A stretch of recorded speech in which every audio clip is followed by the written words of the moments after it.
பார்வையாளர்களுக்கு வணக்கம். இன்றைய நேர்காணலில் நம்மோடு இணைந்திருப்பவர் அண்ணா திராவிட மக்கள் முன்னேற்ற கழகத்தின் பொதுச் செயலாளர் வழக்கறிஞர் பசும்பொன் பாண்டியன் அவர்கள். சார் வணக்கம். சார் வணக்கம். சார், திமுக என்றாலே ஒரு பிரம்மாண்டம்ன்றது பல்வேறு நபர்கள் குறிப்பாக நம்ம பார்த்துருப்போம். தற்போது பார்த்தோம்னா திமுகவினுடைய 2வது இளைஞரணி மாநாடு சேலத்தில் நடைபெறுகிறது. குறிப்பாக பார்த்தோம்னா இந்த மாநாடு இந்திய அரசியலில் வரக்கூடிய நாடாளுமன்ற தேர்தலில் பெரிய தாக்கத்தை ஏற்படுத்தும்ன்ற மாதிரியான பல்வேறு கருத்துக்கள் அரசியல் விமர்சகர் கூறிட்டு வராங்க. உண்மையிலே இந்த மாநாடு தற்போது எந்த வகையில் நடைபெறுதுங்க சார்? சேலம் இன்றைக்கு ஒரு பெரிய விழாக்கோலம் பூண்டிருக்கிறது. திராவிட இயக்கத்திற்கு புதிய கட்டியம் கூறுகின்ற அடிப்படையிலே தம்பி உதயநிதி ஸ்டாலின் தலைமையில் ஒரு பெரிய எழுச்சியை காண்கின்ற பொழுது திராவிட இயக்கம் தந்தை பெரியார் பேரறிஞர் அண்ணாவுடைய கொள்கை என்பது திராவிட மண்ணிற்கு, தமிழகத்திற்கு, தமிழக மக்களுக்கு சாகா வரம் உள்ள கொள்கை என்பதை மீண்டும் இத்தரணைக்கு நிரூபிக்கின்ற அடிப்படையில் தான் நம்முடைய தம்பி உதயநிதி ஸ்டாலின் தலைமையிலே எழுச்சி மிக்க மாநாடு இன்றைக்கு சேலத்திலே நடைபெற்று கொண்டிருக்கிறது. கலைஞர் அவர்கள் 13 வயதிலே ஒரு கவிதை எழுதினார். அன்றைக்கு மாணவர், இளைஞர் கூட இல்லை, 13 வயசுன்றது இளைஞர் கூட கிடையாது. எழுச்சுகும் காண்பருக்கு எழுந்து வந்த காளைகால், வீழ்ச்சுற்ற தமிழகத்தின் வீரமிக்க குழந்தைகள் வருக, கட்டிய நாயிலில் நாம் எட்டிய மட்டும் பாய்வதற்கு, தட்டிய மாத்திரத்தில் தற்கொலை குற்றம் அடங்க வேண்டும், பதவியில் பல பேர் அவர் வேண்டாம், நெருப்பின் பொறிகளே மாணவர்களே நீங்கள் தான் தேவை என்று கலைஞர் அவர்கள் 13 வயதில் எழுதினார். அதனுடைய விதை, கலைஞர் போட்ட அந்த விதை ஆலமரமாக விருட்சமாக வளர்ந்து ஒரு தளபதி ஸ்டாலினை நாட்டுக்கு இன்றைக்கு தந்து அடுத்த ஒரு கொள்கை வாரிசாக திராவிட இயக்கத்திற்கு கிடைத்திட்ட ஒரு நம்பிக்கை நாயகனாக இன்றைக்கு உதயநிதி ஸ்டாலினை முன்னிறுத்தி திராவிட இயக்க இளைஞர்கள் வீறு கொண்டு இன்றைக்கு சனாதன சக்திகளை ஒழிப்பதற்கு தமிழ் மண் தயார் என்கின்ற ஒரு அறைகூலை இந்திய மண்ணிற்கு காட்டுவதற்காக சேலத்திலே மிக பிரம்மாண்டமான இளைஞர் பட்டாளம் இன்றைக்கு திரண்டிருக்கிறது. இந்தியாவில் எந்த ஜனநாயக அரசியல் கட்சிக்கு இவ்வளோ இளைஞர் பட்டாளம் வாழையடியாலே வந்ததில்லை. இன்றைக்கி சர்பிடி தியாகராயரும் டிஎம் நாயரும் தொடங்கிய நேரத்திலே, நடேச முதலியாரும் தொடங்கிய நேரத்திலே, தென்னிந்திய நல உரிமை சங்கம் 1916 அவங்க தொடங்கிய நேரத்தில், பிராமணர் அல்லாதார் இயக்கத்தை தொடங்கிய நேரத்தில் படித்த இளைஞர் பட்டாளம், மாணவர் பட்டாளம் அன்றைக்கு தென்னிந்திய நல உரிமை நீதி கட்சியை நோக்கி அலையலையாக திரண்டார்கள் 1916. அதற்கு பின்னால் தந்தை பெரியார் அவருடைய ஆற்றல் மிகுந்த அவருடைய வீறு கொண்ட மூடநம்பிக்கை ஒழிப்பு பிரச்சாரத்தில் காஞ்சிபுரத்திலே தோன்றிய நம்முடைய பேரறிஞர் அண்ணா அவர்கள் தளபதியாக இளைஞராக திராவிட இயக்கத்திற்கு கிடைத்திட்டார். மாணிக்கமாக கிடைத்திட்டார், பொக்கிஷமாக கிடைத்திட்டார். பேரறிஞர் அண்ணா தளபதி அண்ணாவாக கிடைத்தார். அண்ணாவுடைய எழுச்சிக்கு பின்புதான் நாடு முழுவதும் ஒரு மறுமலர்ச்சி கருத்துக்கள் தீயாக பரவியது. இன்னைக்கு ராமருக்கு ராமாயணத்தை பற்றி பேசுகிற இந்த காலகட்டத்தில் அண்ணா தீ பரவட்டும் அப்படின்னு சொல்லி இந்த ராமாயணத்தில் இருக்கக்கூடிய அத்தனை அக்கிரமங்களையும் அன்னைக்கு இந்த மண்ணில் தான், இந்தியாவிலே இந்த மண்ணில் தான் தீ பரவட்டும் அண்ணா எழுதினார். கம்பரசம் எழுதினார். பெரியார் ராமன் படத்தை சேலத்திலே தீ வைத்து கொளுத்தினார், செருப்பால் அடித்தார். இந்த சம்பவங்கள்லாம் இளைஞர் பட்டாளம். யாருமே நினைக்க முடியாத, யாருமே சிந்திக்க முடியாத, இன்றைக்கு மக்களை மடைகளாக்குவதற்காக ராம ஜென்மபூமி என்கின்ற பெயரிலே நடத்தி கொண்டிருக்கிறவர்களுக்கு திராவிட இயக்கம் தான் இந்தியாவிலே பதிலடி கொடுத்தது. அதற்கு காரணம் இளைஞர் படை, மாணவர் படை வாழையடி வாழையாக கொள்கை ரீதியாக இன்றைக்கு வந்து கொண்டிருக்கிறார்கள். அந்த அடிப்படையில் தான் இந்திரா காந்தி அவர்கள் கொண்டு வந்த இம்மென்றால் சிறைவாசம் ஏனென்றால் வனவாசம் என்கின்ற கருத்துரிமை பறிக்கப்பட்டு, சுதந்திரம் பறிக்கப்பட்டு, ஒரு 2வது சுதந்திர போரே நடைபெற்றது. இந்திரா காந்தி அம்மையார் அவருடைய நெருக்கடிகளை எதிர்த்து அன்றைக்கு நம்முடைய ஸ்டாலின் உதயமானார். நெருக்கடி நிலையில் பூத்த ஒரு நெருப்பு மலர்தான் இன்றைய முதலமைச்சர் ஸ்டாலின். அவருடைய காலத்துக்கு பின்னாடி தான் இளைஞர் பட்டாளம் அலை அலையாக திரண்டுச்சு. நான் அதில் என்னுடைய பங்கு முழுமையாக உண்டு.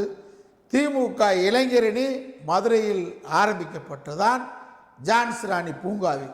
அதற்கு அன்றைக்கு முழுமையான ஆதரவை அன்றைக்கு ஒன்றுபட்ட மாவட்ட திமுக செயலாளர் இருந்த முன்னாள் அமைச்சர் அண்ணன் பொன்முத்து ராமலிங்கம் அவர்களும் அன்றைக்கு இருக்கக்கூடிய காவேரி மணியம் போன்றவர்கள் நாங்கள் அன்றைக்கு இளைஞர்களாக இருந்து அந்த கூட்டத்தை நடத்தினோம். ஜான்சி ராணி பூங்காவில் சவுந்தரராஜன் என்பவருடைய தலைமையில் அவர் இறந்து போயிட்டார். அதுக்கு முன்னாடி வழக்கறிஞர் குவேந்திரன், ராஜ்மோகன், அன்றைக்கு அழகிரி அவர்கள் முழுமையாக அந்த இளைஞரணி ஆரம்பிப்பதற்கு எங்களுக்கெல்லாம் உறுதுணையாக இருந்தார்.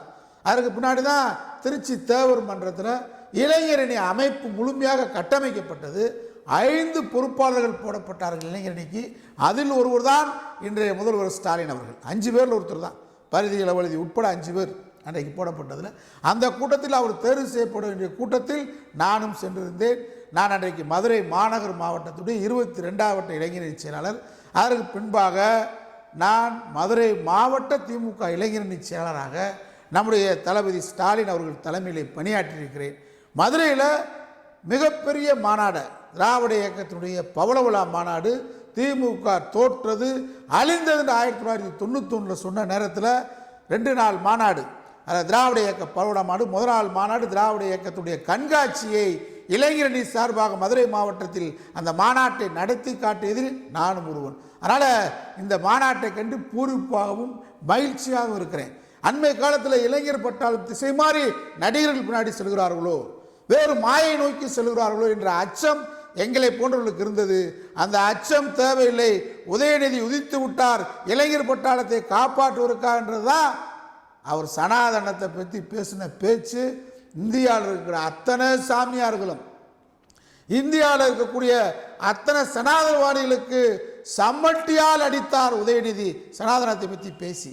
அதுலேருந்து அவர் கொள்கை வாரிசு என்பதற்கு அடையாளம். நாங்கள் ஸ்டாலின் வாரிசு, கலைஞர் வாரிசுன்றதுக்காக நாங்கள் பாராட்டல. அது குடும்ப கட்சின்னு சொல்லுவோம், அப்படி நாங்கள் பாராட்டல. ஸ்டாலினை கலைஞர் வாரிசுன்றதுக்காக நாங்கள் ஏற்றுக்கிறல. அவர் திருமணமான 3 மாதத்தில் சிறைக்கு சென்றார், சிறைச்சாலை ஏற்றுக்கொண்டார். அவர் மாதிரி போன மிசால போன யாராக இருக்காங்களா? இப்போ நெருக்கடியில் ஏற்றுக்கொண்டு 3 மாதத்தில் சிறைச்சாலையை சந்தித்தார். சிறைச்சாலைக்குள்ள அவரை அடிச்சே கொல்லணும் திட்டம் போட்டாங்க. எதிர்காலத்தில் இப்படி ஒரு தலைவர் உருவாகிற நம்பிக்கையில் அன்றைக்கு அவரை அடிச்சே கொல்லணும்னு உருவாக்கினாங்க ஜெயிலுக்குள்ள.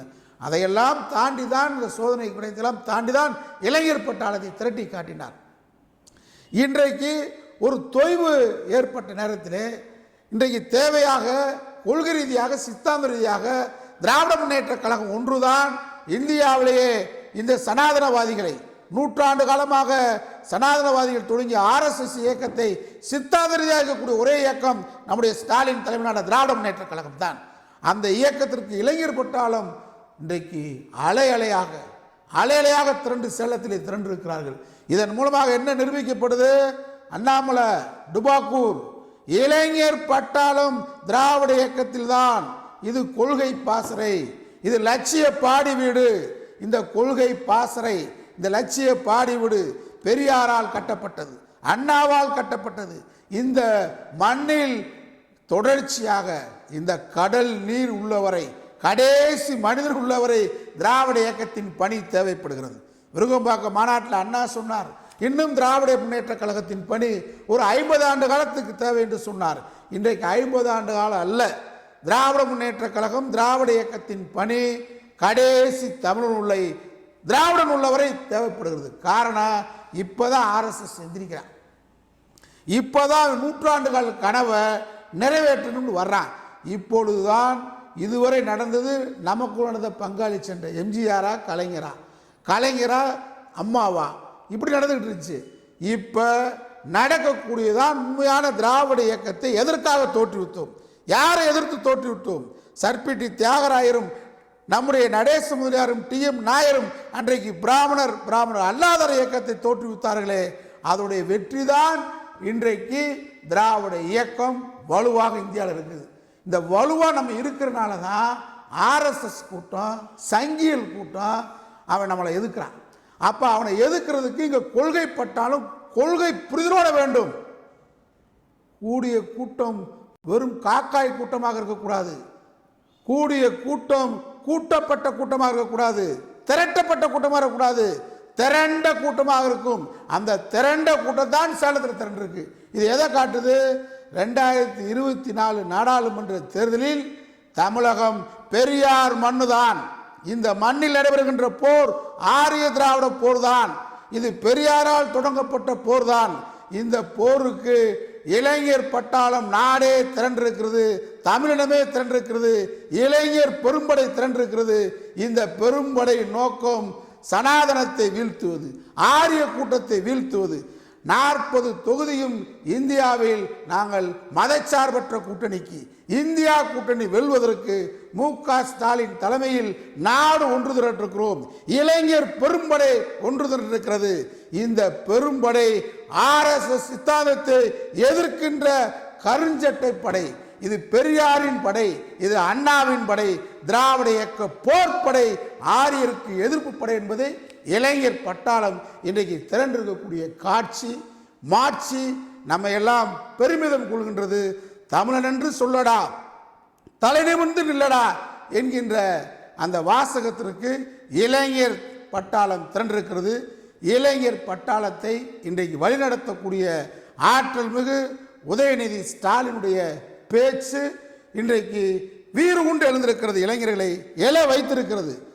நிர்மலா சீதாராமன் பேசியிருக்கு, உங்க அப்பா வீட்டு சொத்தான்னு கேட்டார். அந்த ஆற்றல் அவருக்கு வந்திருக்கு. முத்துவேல் கருணாநிதி ஸ்டாலினுடைய கொள்கை வாரிசாக உதயநிதி அடையாளம் காட்டப்படுகிறார். அதனால் இளைஞர் பட்டாளம் தந்திருக்கிறது. கலைஞர் பேரன்றிற்காக மட்டுமல்ல, ஸ்டாலின் மகன்றிற்காக மட்டுமல்ல, அவர் கொள்கை எதிர்ப்பதில் சமரசம் இல்லாத முறை காட்டியிருக்கிறார். சனாதன எதிர்த்து இந்தியாவில் எங்க வேணா வழக்கு போடு, என்ன வேணாலும் செய்யு, தலையை சீவுன்னு ஒரு சாமியார் சொன்னார். சீப்பு கொண்டு வட சீவிக்கிறேன் எங்க தாத்தா பாணிலன்னு சொன்னார். அதனால் அவர் எதையும் கொள்கைக்காக இழப்பதற்கும் சந்திப்பிற்கும் தயாரான தம்பி உதயநிதி ஸ்டாலின் தலைமையில் நடைபெறுகின்ற சேலம் மாநாட்டை அண்ணா திராவிட மக்கள் முன்னேற்ற கழகத்தின் சார்பாக இளைஞர் அணியை தோற்றுவித்தவர்களில் வித்தாக இருந்த நானும் ஒருவர் அடிப்படையில் மனமாற பாராட்டுகிறேன். மாநாடு வெற்றி பெறும். இந்த மாநாட்டினுடைய வெற்றி என்ன என்று கேட்டார், நாடாளுமன்ற தேர்தலில் திராவிட முன்னேற்ற கழகத்தின் தலைவனான இந்தியா கூட்டணி புதுச்சேரி உட்பட 40 தொகுதியும் வெல்லும் என்பதற்கு அச்சாணிதான் உதயநிதி தலைமையிலான சேலம் இளைஞரின் மாநாடு என்பதை தெரிவித்துக் கொள்கிறேன். சார், என் மண் என் மக்கள் யாத்திரை அண்ணாமலை அவர்கள் தற்போது தமிழ்நாடு முழுவதும் நடைபெற்று கொண்டிருக்காங்க. பல்வேறு இளைஞர்களை சந்திச்சுட்டு இருக்காங்க. அப்படி இருக்கக்கூடிய சூழலில் இந்த இளைஞரணி மாநாடு தமிழ்நாட்டு அரசியலில் ஒரு திருப்புமுனை ஏற்படுத்துமா? நீங்கள் மலைக்கும் மடுவுக்கும் பேசுகிறீங்களே, அண்ணாமலை ஜுஜிபி பைய மிட்டாய் விற்கிற மாதிரி போயிட்டு வந்தேன், தெரு தெருவா மிட்டாய் விற்கிற மாதிரி போயிட்டு வந்துட்டு, அவர் ஜோக்கரு, அவன் ஒரு சிடி இதில் ஏதாவது போட்டுக்கிட்டு வாய்ஸ் இதில் போட்டு போய் அரசியல் பண்ணிகிட்டு இருக்கிறவன், ஆடியோ வீடியோ போட்டு அரசியல் பண்ணிகிட்டு இருக்கிறவன், அவனை உதயநிதியின் கொள்கை உயரம் என்ன போயிட்டார். ஒரே பேச்சில் இந்தியாவில் இருக்கிற அத்தனை சாமியார் அலறிட்டானா இல்லையா? அலற விட்டார். இந்தியாவில் இருக்கக்கூடிய சங்கிகளை, இந்தியாவில் இருக்கக்கூடிய சனாதனவாதிகளை மிரள விட்டுட்டாரு. அதான அரசியல், அதான கொள்கை சித்தாந்தம். டுபாக்கூர் போலீஸு, சினிமா போலீஸ் மாதிரி அண்ணாமலை, இதை போய் நீங்கள் எங்கே ஒப்பிடுறீங்க? மலைக்கு மனுவுக்கு ஒப்பிடலாமா? இவன் நடைப்பயணமாக போனால் சொகுசு பயணம், பெண்களை கையில் வச்சுக்கிட்டு கூட்டிகிட்டு, அதில் எத்தனை அல்லு செல்லு வேலை, அதுக்கு எம்பிட்டு வசூல், கோடி கோடியாக கொள்ளை, நின்று ஸ்டாப்பாக. இதெல்லாம் ஒரு கட்சியே, அது ஒரு ஆளா? முனியாண்டி விலாஸ் ஹோட்டல் கூட ஒரு ஊருக்கு 10 ஹோட்டல் இருக்குங்க. அது கூட இல்லாத பாஜகவை போய் வாழையடி வாழையாக 100 ஆண்டு காலத்துக்கு மேலாக தமிழகத்திலே கொள்கை சார்ந்த ஒரு திராவிட இயக்க இளைஞர்களை, நான் தான் சொன்னேன்ல, அண்ணா கால தளபதி அண்ணா, கலைஞர், நாவலர், பேராசிரியர் தொடங்கி ஸ்டாலின் தொடங்கி எங்களை போன்றவெல்லாம் இன்றைக்கு உதயநிதி தலைமை வரைக்கும் இளைஞர் பட்டாளம் அலை அலையாக வரான்னா கொள்கை, திராவிட இயக்க கொள்கை. இந்த மண்ணை காப்பாற்ற வேண்டும். மண்ணை காப்பாற்றிருக்கிறோம். இந்தியாவிலே இன்னைக்கு ராமாயணத்தை யார் பேசினா? ராமாயணத்தை கொளுத்துன ஊர் எந்த ஊர்? நம்ம தான். அதனால் இங்கே ராமாயணம் பயந்துக்கிட்டு இருக்கிறான். ராமாயணத்தை எத்தனை ஆண்டு காலம் பெரியார் உண்மையான ராமாயண வரலாறு இருந்தார். அண்ணா தீப்பரவட்டும் சொன்னார், கம்பரசு சொன்னார், ராவண லீலை நடத்தினங்க. நம்ம ராமன் படத்தை எரிச்சா இந்த துணிச்சல் திராவிட இயக்கத்துக்கு தான் உண்டு. அதோடைய வாரிசு தான் உதயநிதி காமிச்சிட்டாரு. சனாதனத்தை டெங்கு மாதிரி ஒழிப்போம்னாட்டாரு. கத்துறான். இவனை போய் அண்ணாமலை டுபா குரூப் அளவே. அதனால் இளைஞர்களுக்கு இன்றைக்கு சரியான ஒரு பேர் ஆயுதமாக கொள்கை ரீதியாக கிடைத்திருக்கிறார் உதயநிதி ஸ்டாலின். வரவேற்பு. நன்றி சார். நன்றி, வணக்கம்.